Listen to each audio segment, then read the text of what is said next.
আমরা আজকে 547 জন রাস্তায় নেমেছি। দরকার হলে আগামীকাল আমাদের পুরো পরিবার নিয়ে আমরা রাস্তায় নামবো। 20 তারিখে আমরা সারা বেলা অফিস করেছি।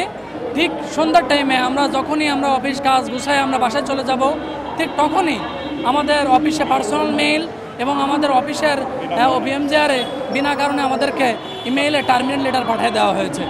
আসলে আমরা এই প্রশ্ন এই দাবি জানতে চাই যে আমাদের এই টার্মিনেট হওয়ার কারণটা কি? আমরা কি আসলে অযোগ্য ছিলাম? আমাদেরকে নাকি অযোগ্য অদক্ষ বলে ঘোষণা করছে। তারা কার কাছে কিভাবে জানতে পারলো আমরা অযোগ্য? তারা কি আমাদের ব্রাঞ্চে খোঁজ নিয়ে দেখছে যে আমরা অদক্ষ? আমরা তো ব্রাঞ্চে খুব সুনামের সাথে আমাদের যে কয়েকজন এখানে ম্যানেজার আছে, কোনো ম্যানেজারই বলতে পারবে না যে এর ভিতরে কোনো কর্মী অযোগ্য বা অদক্ষ। আমরা ব্রাঞ্চের জন্য নিজের জীবন পর্যন্ত দিতে বাকি। আমরা পরিবারের সাথে আমরা হয়তো সময় দিতে পারি না, 1-2 ঘন্টা 3 ঘন্টা সময় দিই পরিবারের, আর বাকি 10 ঘন্টা 12 ঘন্টা আমরা এই আল আরাফা ব্যাংকের জন্য আমরা সময় দিই। আমরা নিজেদের পরিবারের থেকেও আল আরাফা ব্যাংকে আমরা বেশি ভালোবাসি। সে আমাদের ভালোবাসার জায়গায় আমরা সকাল 9টায় আসি এবং রাত 8টায় অফিস শেষ করে আরও 2 ঘন্টা বেরিয়ে যাই আমাদের রিকভারি এবং আমাদের মানে ডিপোজিটের জন্য আমরা বাইরে বেরিয়ে যাই। তো আমাদের এখন সব চাকরির বয়স শেষ হয়ে গেছে। আমরা এখন কি করব? কোথায় যাব? আমরা আজকে 547 জন এই রাস্তায় নেমে আসছি। আমাদেরকে চাকরি যদি পুনর্বহাল না করা হয়, আমাদের এই 547 জনের আমাদের পরিবার সবাই মিলে আমরা রাস্তায় নেমে চলে আসব।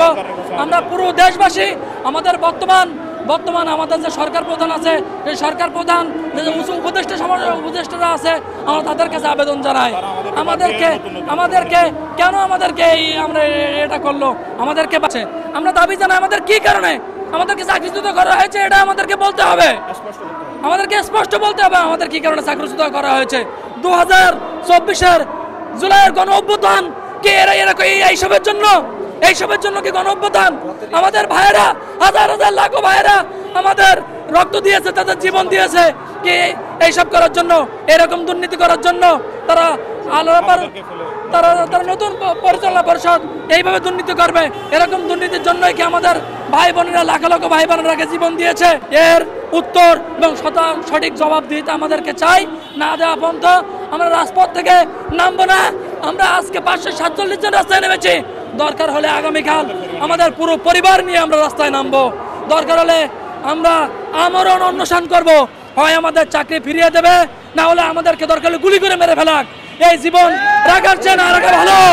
আমরা মরতে রাজি, কিন্তু আমাদেরকে চাকরি না ফেরত নিয়ে আমরা বাড়িতে যাব না।